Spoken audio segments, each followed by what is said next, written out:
Make us proud. And I know you'll make us proud again. Just bring a new or gently used unwrapped toy to the WOCA studios in the Paddock Mall. And Jerry Girth from Kids Helping Kids will pick up the toys on December 14th. And once again, the spirit of giving will become the spirit of Christmas. Is that Santa Claus?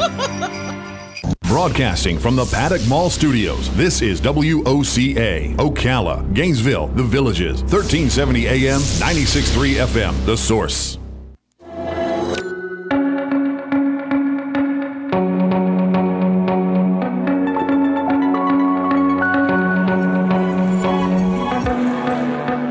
All right, 24 minutes before 11 o'clock. Do you know, the downtown area has changed, and for the better. And one of the things that the people who make decisions about the city decided was to put trees down there. The crepe myrtles really make the downtown area pretty, right? Yeah. And now they're starting to do the potted plants along Magnolia, which I think is a great idea.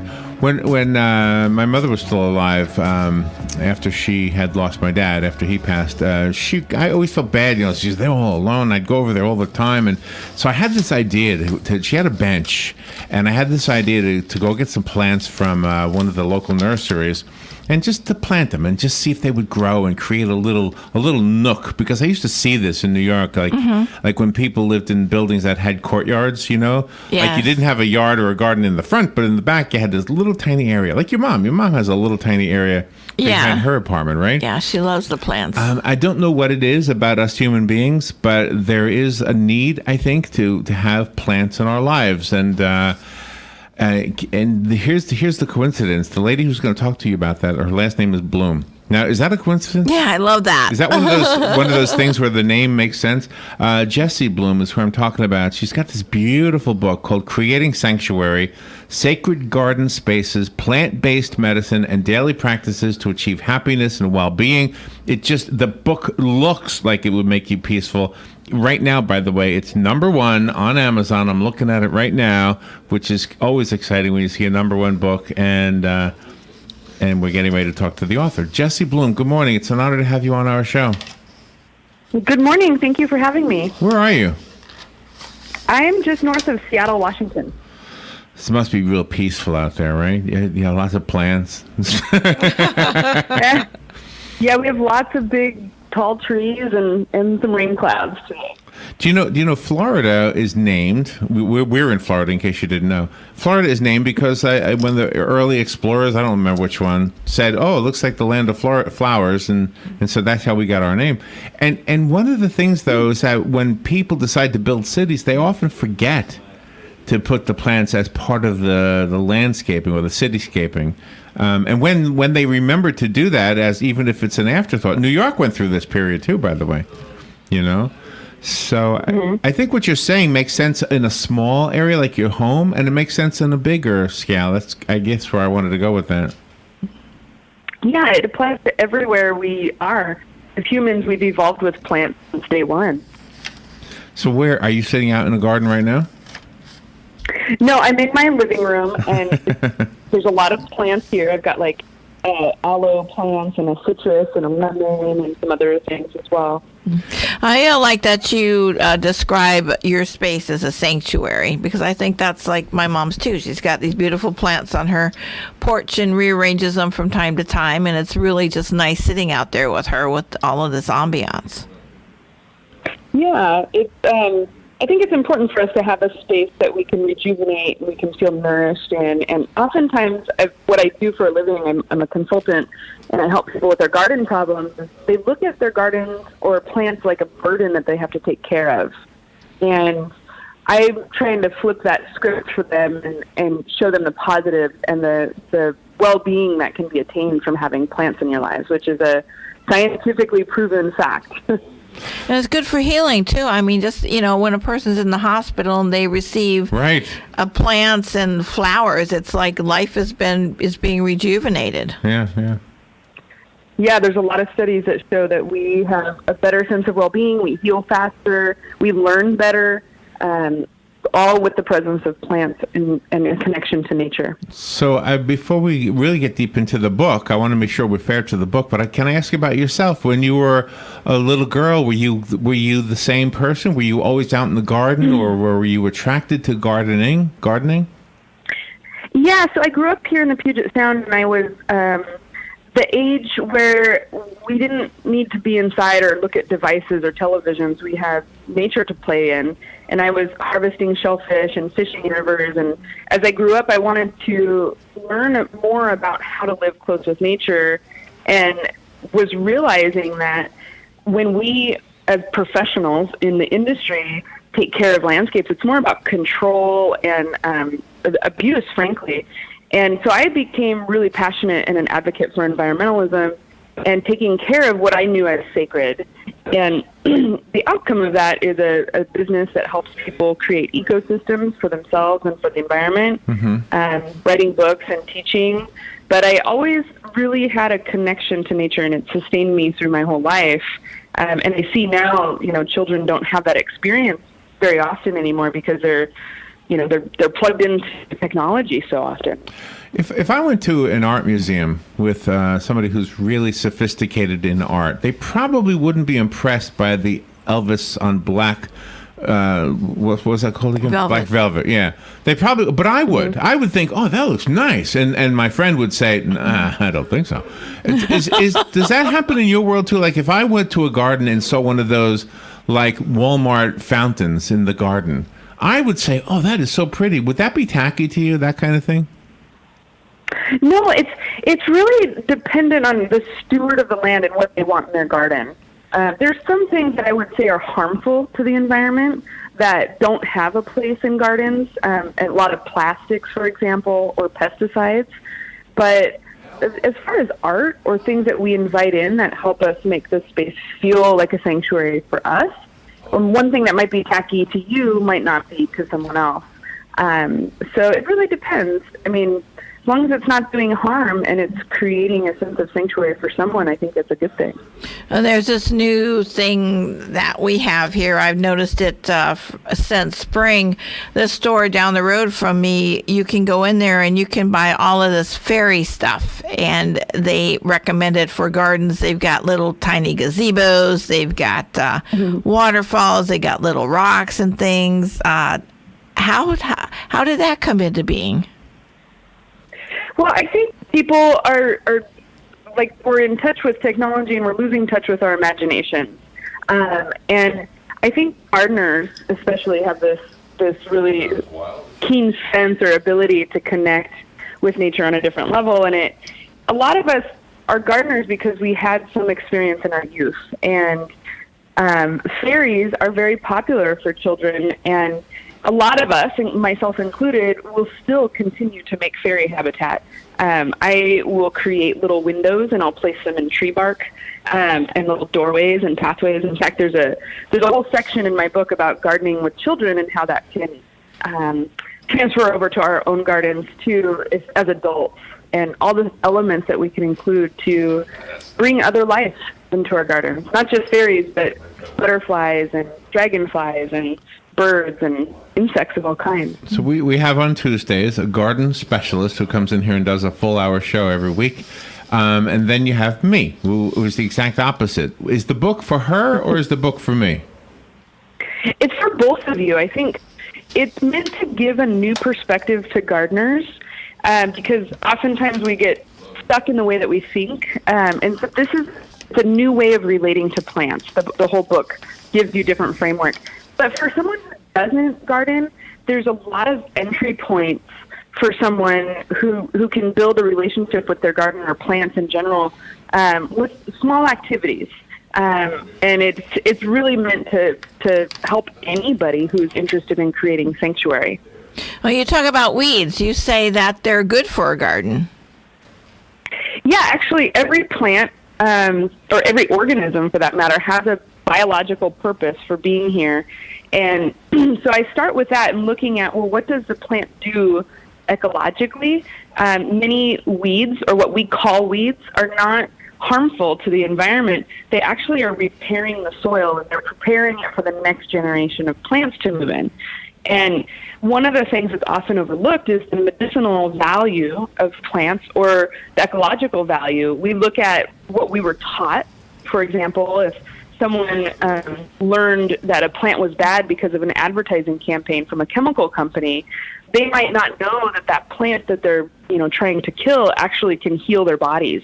And so really what I try to do is shift the perspective and look at, well, what does that plant do for the environment and for us before you develop a relationship that wants to, tear it out of the ground. Oh, wow. I didn't realize that. And do you identify which plants would be good for us so that we don't do that? See, I've kind of learned to stay away from that Roundup stuff. Yeah. You know what happens? You go to the garden store, because if you're like me, you don't really know, you don't pay attention. I don't really know what's good and bad. So I go to the cashier, and she says, I can't believe you're buying this. And I said, why? I thought this was good for weeds. She said, no, that's horrible. And so oh my gosh, well, I didn't realize it was horrible. And I'm thinking, well, she's encouraging me to not buy this product. And she must know more about it than me, so it didn't leave the store. Do you feel the same way? And you know what? A guy like me appreciates that little bit of information, because how would I really know? I wouldn't know. Yeah. The marketing in some of those products is really powerful, and the real truth of the matter is that we don't need poisons in our garden. There's no one in nature spraying chemicals or trying to weed with herbicides, and nobody's out there fertilizing, even for that matter. Nature knows how to grow and thrive without us, and so being a good steward of the land means you don't pollute, you don't put chemicals down. And a lot of people think, well, that's the easier fix, right? There's so many ways to eradicate weeds that don't include poisoning the soil or the water. And one of the things that the book does is teaches you different methods to do that, but also looking at the plants as allies. Like, you really have to kill them. How can we start looking at our gardens as an ecosystem and a sanctuary so that everything has a place, and the perspective of how to get there too. A lot of times it's undoing the conditioning of those marketing campaigns. Well, you talk about environmental amnesia and generational amnesia. Mm-hmm. Yeah, so what that means essentially is that, we were born in this lifetime without prior knowledge of what it was like before we got here. But it was only a couple hundred years ago that there was no such thing as even a grocery store or a pharmaceutical company and a pharmacy. We depended on plants for our nourishment, for our medicine, since back when human civilization started. And so just like with technology, we've had all these things kind of push us away from that relationship with plants, even though today we still eat plants in everything that we consume, whether it's meat or plant-based. Our biggest ally in nutrients and minerals is plant-based. So the medicine of plants is really what I wanted to focus on, because there's so many ailments that we suffer from as humans, from sleeplessness to anxiety to grief. And plants are actually a really good ally or something to have available to us to help treat symptoms. So I give lots of examples and recipes and ideas of what to do for each type of symptom. Oh, really? Robin and I attended an event here in Central Florida, and it was like reenactments of 100 years ago. And there was a man there who represented the Indian tribe that used to live around here. I don't know if it was called the Seminoles or the Creeks. Do you remember what? But anyway, he said, he showed us what a leaf. He said, this leaf is what we used to use for toothaches. And I said, oh, wow. He said, yeah, just bite on it. And you want to know something? I bit on this leaf and my tooth went numb. Yeah. It did. I don't remember what it was. You might know, but that was an example, I think, of what you're talking about. Yeah. Every civilization on this planet has used plants and evolved with plants. And so the medicine of plants has been carried through generations, usually as a verbal or oral tradition. But we lost that. That got severed at a certain point. And so what I'm trying to do is encourage us to learn about that more and really learn about the herbalism of plants. And you talk about the herbal dream pillow. Yeah, so that's a simple craft. I do that craft a lot with children when I teach, and it's funny, a lot of adults show up as well. But that activity is meant to connect with plants on a emotional level to help us go to sleep at night. And so what I do is I talk about the different properties of plants that can help us sleep or can help us evoke dreams even. Some plants are known as lucid dreaming plants, which have been used for over 5,000 years. So there's all kinds of fun things about plants that I'm trying to make people aware of. And a big part of it is how they've been used around the globe historically for thousands of years, whether it's the sacred powers of the plant or the medicinal benefits. And there's so much information out there that I'm touching the tip of the iceberg with each plant, but just enough, I hope, to inspire people. Are you a vegetarian or a vegan? I'm not either. I eat a lot of plant-based meals, but I'm very selective in anything that's animal-based. I don't do dairy. So kind of a picky eater when it comes to meat. So when plants can be used as medicine, is it also true that plants, as a plant-based diet, or mostly plant-based diet, would also serve as a preventive to any disease? Oh, definitely. And that's a big part of the nutrients and minerals that the plants can give to us as medicine. If we eat well to begin with, we won't need to Band-Aid a bunch of symptoms. So that's definitely a big part of this. And plants, each one of them has a different like constituents or oils, things that it takes from the growing cycle, like the soil and the sunlight together. And I call it the plant magic. So if you think of a strawberry and what kind of minerals and nutrients that has versus a banana, versus leafy greens, they all have different nutrients and minerals that they're delivering straight into our bodies. Right. People talk about Feng Shui for the indoors of their homes. Is there anything with Feng Shui for plants? Are there good plants and bad plants? I wouldn't say there's ever bad plants. There's bad placement of plants. So Feng Shui looks at the energy, movement of things, and location more than anything else. So if you place a plant in a certain area, it brings good luck or good fortune. But really it's about energy, and that's one thing that a lot of more Eastern philosophy focuses on is energy movement. So I talk about that in the book as well, and each plant has its own energy makeup. So some plants might be hot or cold, and in Ayurvedic medicine, that's one of the things that helps cure certain physical ailments in us. But there's a lot of really fun information in there. Jessi, I want to ask you something. We've had conversations with people who will talk to us about honey that's produced from local beehives is better for you because those bees went to the local plants, and because you live here and they live here and everything lives here, honey that is from your own area is better for you. And I don't know if you want to comment on that, but I was wondering if that's also true with the plants. Like, should we be going to the farmer's market instead of to the grocery store where they import things from Peru and from other countries? I mean, what is your thought on the locally grown aspect of what you're talking about? Well, for the bees, it's more of an allergen reaction. So we're reacting to the allergies in the area, which the bees are taking the antidote, essentially. So that's very true for bees. With plants, there's a lot of beliefs around it. With the more relationship that we have, or the more connectivity, the more it can provide healing for us. So I'm a big fan of eating as locally and seasonally as possible. For one, you're really tapping into the local economics if you're doing that. Yeah, right. You're not growing it on your own, so you're supporting your community. But also, you're not taking on that embodied footprint of travel, where it takes a lot of energy to take a plant from Peru and bring it to Florida. Right.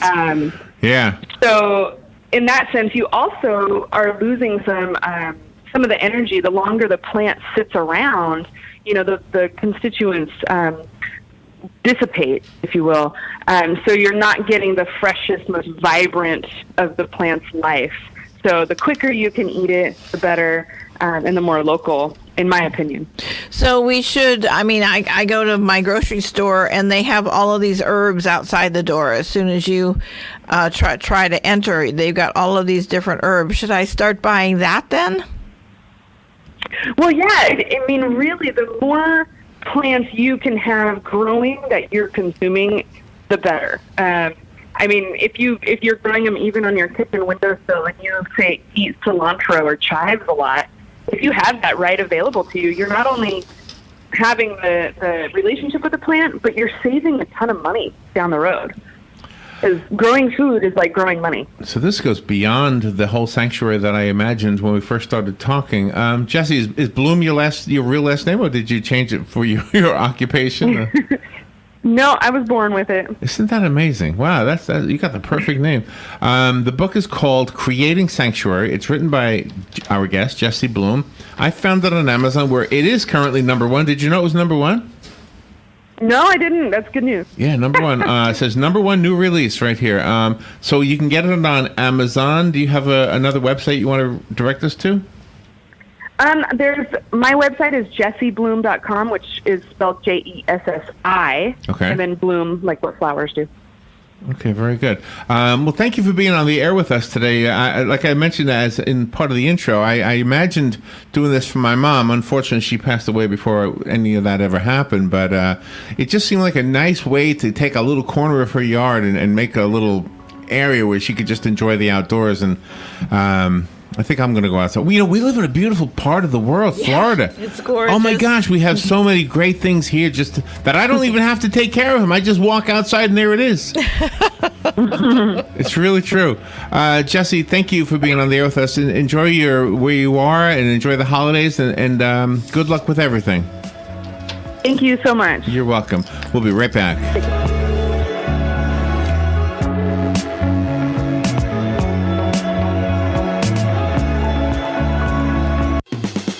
This year at Wild Adventures Theme Park, Christmas is bigger and brighter with the all-new Snowville for kids, family photos with Santa, a 5-story animated Christmas tree, and more than 1 million lights throughout the park. All kids 3 to 5 get in free with a pre-K Kids Season Pass, and 2019 Season Passes are on sale now. Make your Christmas bigger and brighter.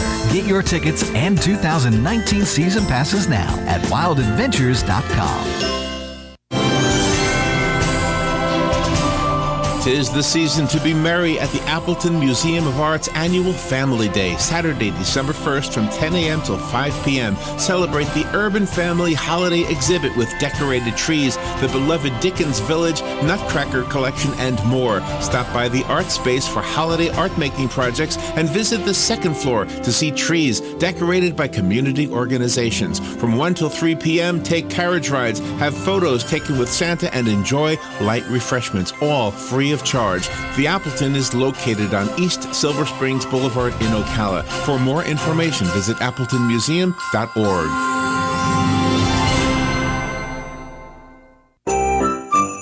I'm Jennifer Mccullough, the Executive Director of Palm Garden. During this holiday season, I will be ensuring every department provides the very best of care. And I'm Jan, and I will be fluffing pillows for every new guest coming in to stay with us over the holidays. I'm Crystal, and I'll partner with therapy and nursing to ensure all the needs of our guests are met the Palm Garden way. We wish you all a very Merry Christmas as we celebrate the Savior's birth. Merry Christmas from Palm Garden.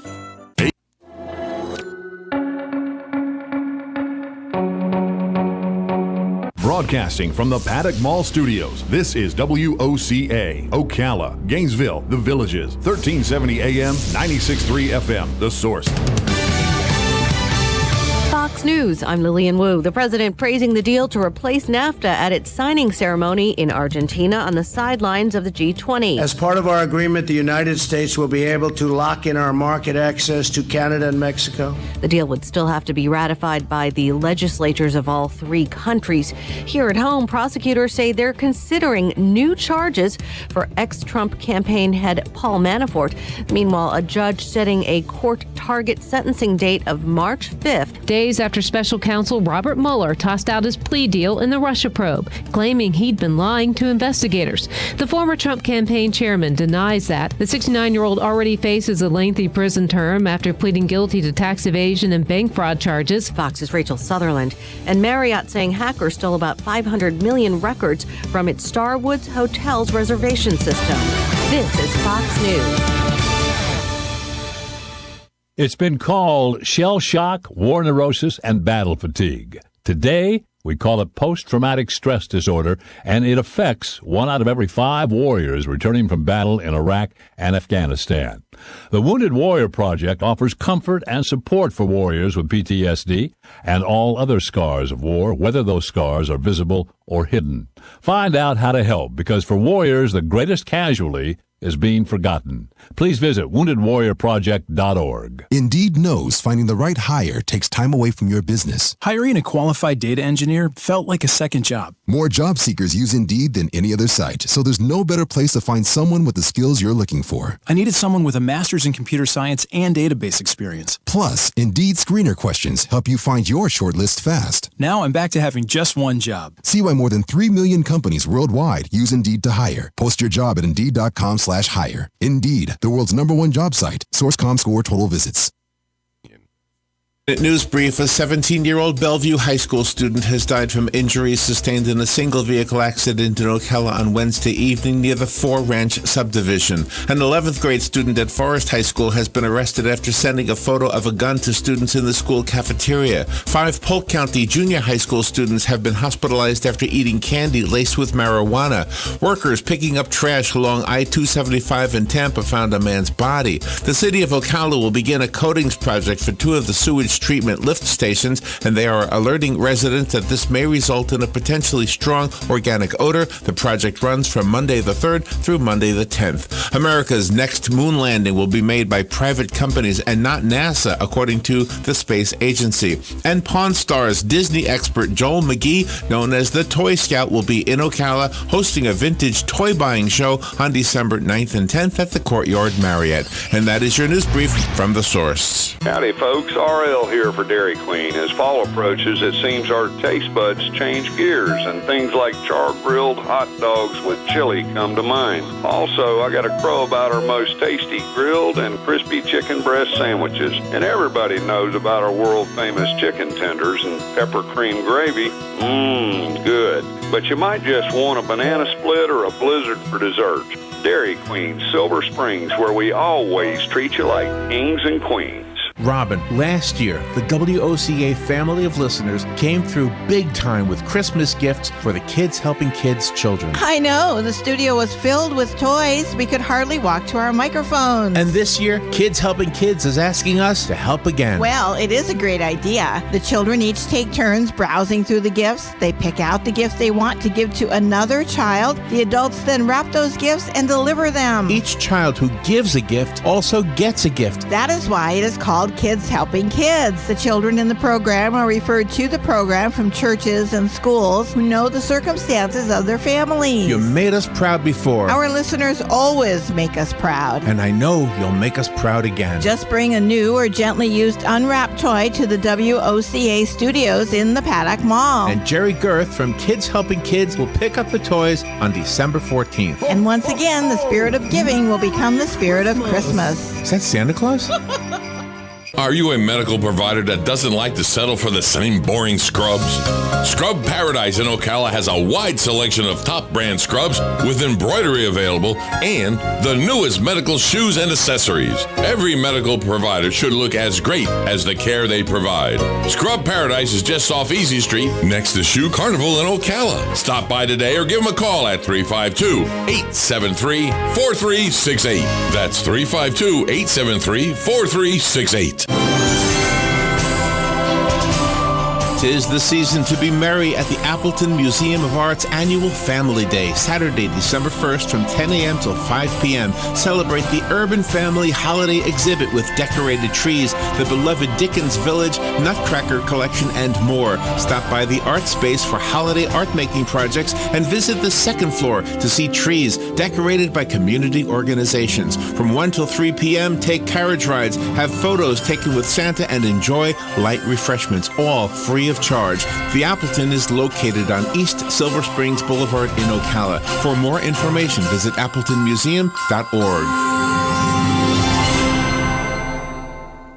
Broadcasting from the Paddock Mall Studios, this is WOCA, Ocala, Gainesville, The Villages, 1370 AM, 96.3 FM, The Source.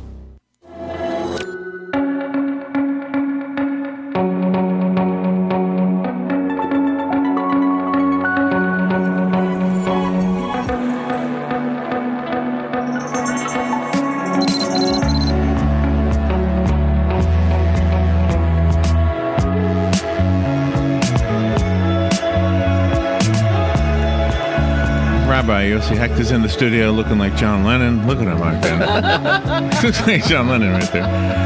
Oh my gosh, he just made our day. Brought in his children, and they're so not big, but I mean they're so grown from the last time I saw them. So good morning, everybody. How you doing, Rabbi?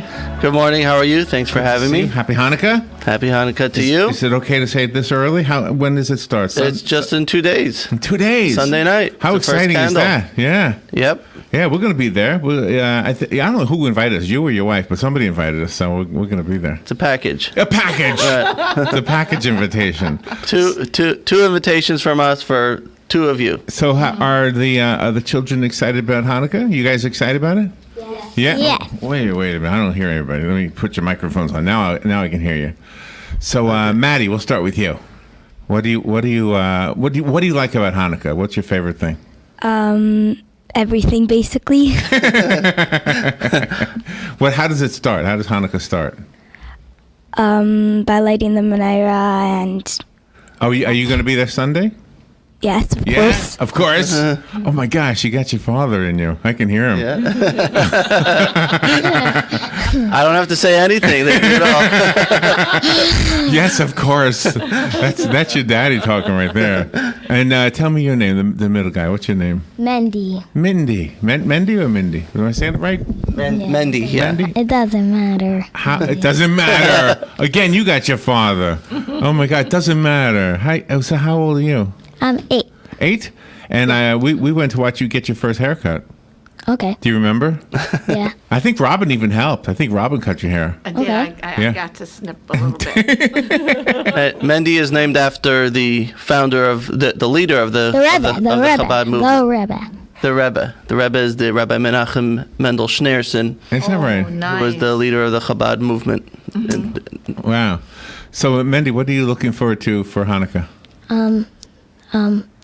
My uncle and aunt's coming. Oh, that's sweet. And donuts and donuts. What is menorah. it? What is it with the? Wait a minute. I had a whole article on donuts in Hanukkah this morning. We had that in our news this morning. Yeah. That was pretty amazing. All right. As Jews prepare for Hanukkah, Israeli bakeries reinvent the donut. Look at this article I have. Yeah, there's some good stuff coming out. Yeah, they're starting to get very creative with donuts. Literally coming out. Yeah. The jelly donut has got more jelly in it than ever. Yeah, right?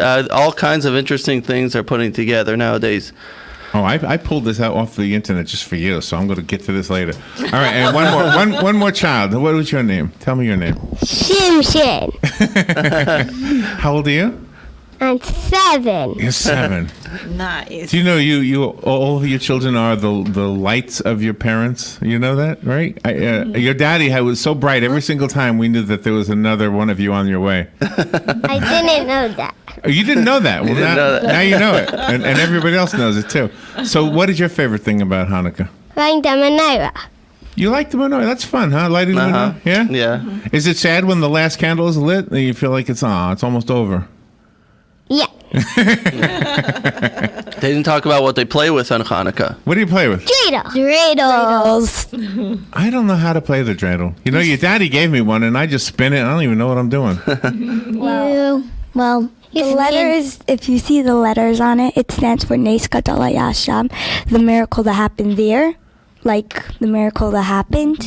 Oh, you even talk with your hands like your daddy. I told you I don't have to say anything. Yeah, you're too smart. Oh my gosh. Well, you're so adorable, you're so beautiful, and you're so smart.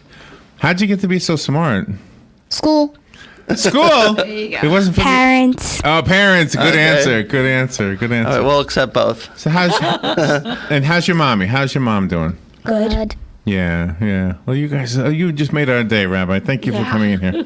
So, so everybody's invited to the Menorah Lighting, right? The Menorah Lighting, the annual lighting, which we've been doing since the first year we've been here. Yeah. Which we're going on 9 years already. Mm-hmm. It's going to be in the square at 5 o'clock on Sunday.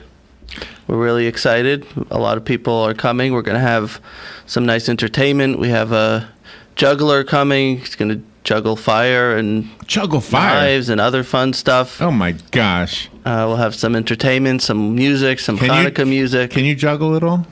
I can't.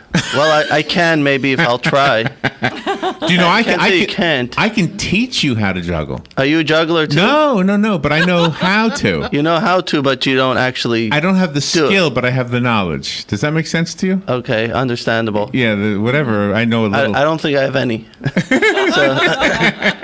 It's not one of my expertise. But I could teach you. I know how to juggle many tasks, maybe. Oh, good answer. You do such a great job. Do you know how your gentle way about you, by the way, has really helped Ocala understand Judaism, understand and embrace Judaism? Do you realize that? I don't know what happens. Yeah, I don't either. But it has happened, and it's just as much a part of us as anything else is a part of us. Well, you have a lot that you give to the community and open it up, these type of things, allowing that everyone should hear about the message of Hanukkah and all the holidays. Yeah. You know, before, when we first met you, when you looked like Paul McCartney instead of John Lennon. I changed over the years. I thought you were a little bit apprehensive to come in here. You didn't know who we were or what we were going to be asking you, that kind of thing. So it's good to call you a friend. Well, so what time on Sunday are we doing this? 5 o'clock is going to be the event. We'll have some the community leaders address us as usual. We'll have the entertainment and then Menorah lighting from about 5 till about 6:30. Mm-hmm. We're expecting it, and I'm sure it will be good. There's a message of light this year, which perhaps is more necessary than in other years, especially in this country and especially with the community, the Jewish community. A message of light over darkness, some of the tragedies that's been happening in the past, the past couple months. Yeah. So the Hanukkah this year will have a extra important message. This year is 80 years since Kristallnacht, which is the I guess you could say the official beginning of the Holocaust, when they began to break into the synagogues and burn them down and burn down Jewish stores and things like that. So this year, the president of Berlin came to the Chabad rabbi, and said, "What can we do?" Is that right? Wow. To make that up after 80 years? And in his typical Chabad way, the rabbi said, well, we always believe in fighting darkness with light. So they said, well, in that case, we want to build for you, the city of Berlin said, we want to build for you the largest menorah. And we're going to have that lit. Wow. At the very same gate where Hitler stood up to try and oh my gosh, make his calls for the destruction of the Jewish people. So the city is going to sponsor this large menorah to be lit in that very same spot. How amazingly beautiful is that little gesture, right? Yeah. That's amazingly beautiful, considering what had happened there. And I'm sure that the people who live there now, it's a thorn in their side to know that their forefathers were part of something so horrible. We had a guest on, and he had written a book called The World War II Atlas or something like that. And let me tell you something. There was some horrible photographs in there that I wouldn't even allow the children to see. Just illustrating, though, for the rest of us, how horrible it was and how inhumane and how cruel. Oh, my gosh. And I know we know all that stuff, but to see it in photographs was different. So seeing is different than hearing. Yeah. And a lot of those pictures were taken by the Nazis because they wanted people to know what they were doing in many cases.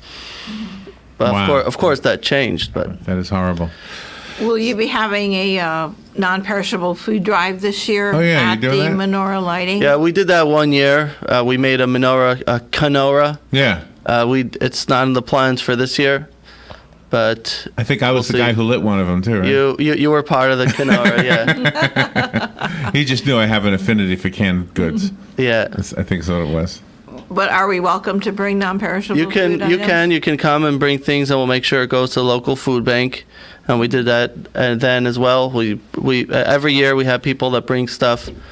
We just don't know with this year we're not making an official menorah out of it. So teach us about Hanukkah, like you always do every year, and then like the religious roots of Hanukkah, and then I want to hear about the modern stuff, like the food, because none of your children mentioned any of the food. Well, they said donuts. Oh, they said donuts, yeah. And latkes, or you mentioned donuts. So what is Hanukkah? Hanukkah is the story of during the time of the Second Temple, when the Syrian Greeks were ruling at that time, and their idea was that they wanted to remove any Jewish traditions from the Jewish culture which was going on in Israel and Jerusalem, and the time that, like I said, the Second Temple was being built. It was a great struggle for the Jewish people because they were trying to throw out all Jewish traditions from them. They had banned many of the Jewish laws, and they're making it impossible to be a Jew. A small band of Jewish people who are known as the Hashmonaim family, they also call themselves the Maccabees. They got together and they stood up and they said no more, and they fought them, and they're a very, very small army who were able to wipe out this incredible, powerful army at that time from coming into the temple. But what happened afterwards was they had gone in to clean out the temple, which was destroyed by the Greeks. They went to light the menorah, which was lit in the temple, by the way, every day. It wasn't just on the holiday; it was every day. And they needed olive oil to light the menorah. They couldn't find any pure oil to light the menorah till they found one small jug of oil. They lit it, and what was only enough to last for one day lasted for 8 days. This is a holiday which was set up to be celebrated every year because the message of Hanukkah is really one which happens in different ways throughout every generation. There are always those who try to get rid of our Jewish traditions in some way or other, in a smaller or larger sense, whatever that may be. And we have to know that even though we are very small, but still we have the ability to change that in a positive way. And the message of the menorah is that the way that we make that change is by adding light. By adding another flame each night. There's 8 candles, and the first night we light 1, the second night we light 2, the third night 3, and so on. By adding another flame, another candle, another light each night, that's what pushes away the darkness and the challenges that face us. I love that story. Yeah, thank you for sharing that again. So do you have a personal ritual that you do at home? Being a rabbi, I mean, you have a whole synagogue to think about. But do you do something different at home, or? Well, you were asking about modern Hanukkah, of course that has a great impact on us, because what's happened in the modern world today is something that's almost unheard of. Hanukkah is very interesting because we're actually supposed to light the menorah, which is the mitzvah. The main commandment of Hanukkah is to light the menorah. And we're actually supposed to light it outside, which is unique to any of the other commandments that we have. The way it used to be was we light it on the outer door or the doorways, and if some people light it in the window. But the point is to give the message to the outside. And in modern times, we were able to take that so much further by taking large menorahs, 10-foot menorahs, 20-foot menorahs, 30-foot menorahs, and lighting them in the in public places, and from Times Square to the Red Square to the Eiffel Tower to any major place, and in smaller cities, of course, Ocala. We have one in the square of Ocala. Any place where we're able to take this message of light, the message of freedom, that not allowing those who are oppressing us to try and force us to live in a certain way. This is a powerful message that's universal. It's not only for Jewish people, but it's a universal message. Absolutely. And we're able to take that message everywhere today in ways that we never were able to. So that's the modern way. And of course, we have also our own personal celebrations in our house where we enjoy some Hanukkah treats. While the candles are lit, we enjoy latkes and donuts, as the kids, I'm sure, enjoy. You have a light up the streets of the villages. Yes. On December 5th, which I found interesting. Yes, and of course we're taking this idea of lighting up the streets a step further with this project. We are going to have car menorahs where the cars who are coming and anyone who wants to can participate, they will put a menorah on top of their car, and we'll have a parade going down the main street in the villages, which is County Road 466, and we'll go throughout the villages spreading the message of Hanukkah in a very joyous, exciting way, allowing people to participate in ways not only being bystanders, but actually to be part of that event as it's taking place. So we're very excited about it. It's the first time we're doing it. Can I ask you to look at this? Because rather than struggling through the pronunciation, just tell me what this is. This is about the bakeries reinventing the donut, and the very first line, we all love the classic Hanukkah. The next word, what is it? Sufganiyot? Yeah, I think so. Here, can you look at it? And just tell me what... Sufganiyot. Sufganiyot is donut in Hebrew. Okay, and... That's what it is. And when you look through there, I mean, are some of those things... it says Israeli bakeries. Have you been to an Israeli bakery? When I was in Israel many years ago, these are all different flavors. I'm not even familiar with these flavors. These are all new. So something new happening. Right? In Israel, they're more into the donut than in the latkes. I think in the in the U.S. and other countries, we're more into the latkes. Mm-hmm. It's not that one is more important than the other. It's the idea of frying in oil, because it's the miracle of oil. So we do things that we fry in oil. I love things fried in oil. So the donuts is a more fattening way to have a fattening treat, and latkes is maybe a little less fattening way. So what is the traditional food that's not a sweet? What is there? The latkes is a potato pancake. Oh, okay. So that's what latkes. Well, it could be any kind of pancake. Again, it's the idea of frying it in oil, but the tradition is to use potato. Okay, so there's no lamb or turkey or something with all that? No? And actually, there is on Hanukkah is actually a thing about eating dairy. Dairy, okay. I love dairy. And that has to do with one of the miracles of Hanukkah that was connected to actually a woman who was able to miraculously. There was a woman named Judith who was the daughter of one of the priests, and she was able to lure in one of the great generals of the Greeks, and she had fed him cheese and wine, and after falling asleep, she killed him. She killed him? She killed him. Monty said it. I was thinking of a better way to put it, but yeah.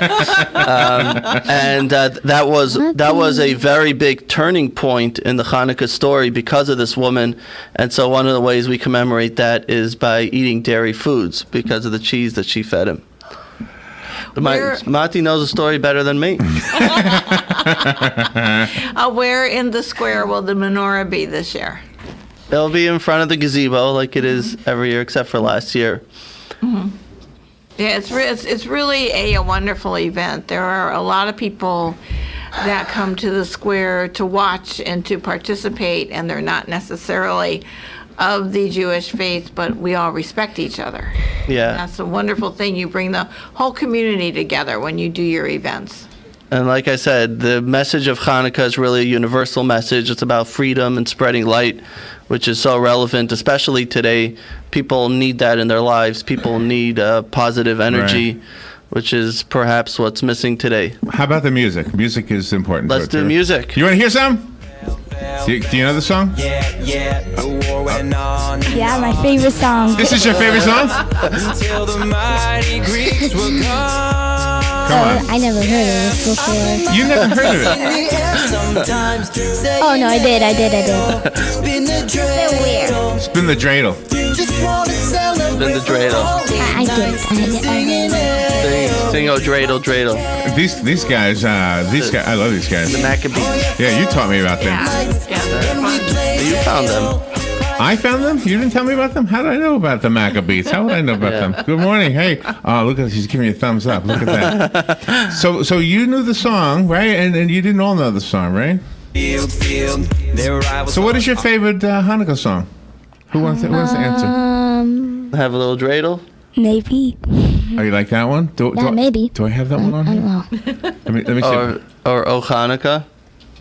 You don't like the Adam Sandler song, I bet you, right? I think. Yeah, I think I have the dreidel song. Let's see if this is it. I made it out of This is it. It's it. Oh, dreidel, I shall play. These guys are good. Oh, dreidel, dreidel, dreidel, I made it out of clay. That's nice. And when it's dry and ready, oh, dreidel, I shall play. Here we go. Dreidel, wow. I've never heard this type before. It's a unique version of it. Do you ever make a dreidel? Have you made dreidels out of clay? Yeah, we actually did. Do they work? Not really. No. I probably didn't. We once had a program in Home Depot where I remember. we made dreidels. Menorah, too. Yeah, we did one year we made a menorah, and another year we made dreidels. Oh, wow. Did you have a lot of people participating? Yeah, people loved it. It was a lot of fun. Yeah. I was fun. What do you make the stem out of? Out of clay? Yeah. Or just a stick? It's made out of wood, the one there. Oh, the stick is wood. Okay. Yeah. So you just make the dreidel part? It's boring.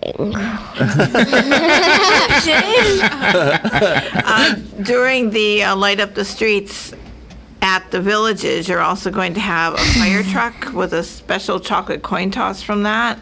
Well, we were hoping. It doesn't look like it will be happening.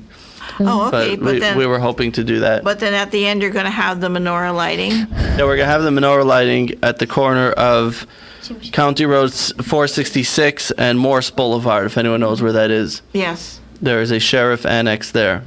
So we plan to do it there. And then you're going to have the latkes and the donuts and everything. We'll have set up some tables with all the Hanukkah treats. And if you can't make it to the parade, you can come there afterwards. Oh, but that's on Wednesday. Mm-hmm. And we'll be there Sunday. That's when we're going to show up. Sunday in the square. It's going to be a lot of fun. We'll take videos and we'll do pictures and who knows what else. See if I have a song here. Oh, this is from Hamilton. This is Hamilton doing a Hanukkah song. Are you familiar with Hamilton? Yeah, but this is not one of the typical. No, it says Hamilton Hanukkah. Maybe a special version of it. Is it weird? I never read this before. I also never heard it. Do you know that? No, you don't know. No, never. Well, happy Hanukkah to everybody. Thank you. Thank you for coming in here. You just brightened up our whole day. Do you guys know that you brightened up our day? No. No, you Just didn't. like a menorah. I don't know. Just like a menorah. Listen to you. Wow, good for you. Good for you. So Sunday on the downtown square at 5 o'clock. Yeah, and if anyone needs a menorah to light in their own home, of course we do it publicly, but everyone should light a menorah themselves. If someone needs one and cannot find one in the local stores, a lot of the stores do carry, but we have some available as well. Oh, that's wonderful. All right. What's your favorite color during Hanukkah? It's a pretty blue, right? They're pretty. Yeah, I like blues a lot. Thank you, Rabbi Yossi Heck. Thank you. Say hello to your wife, and thank you, all of you, for coming in today. Thank you. That was fun. Thank you. We'll be right back. Thank you.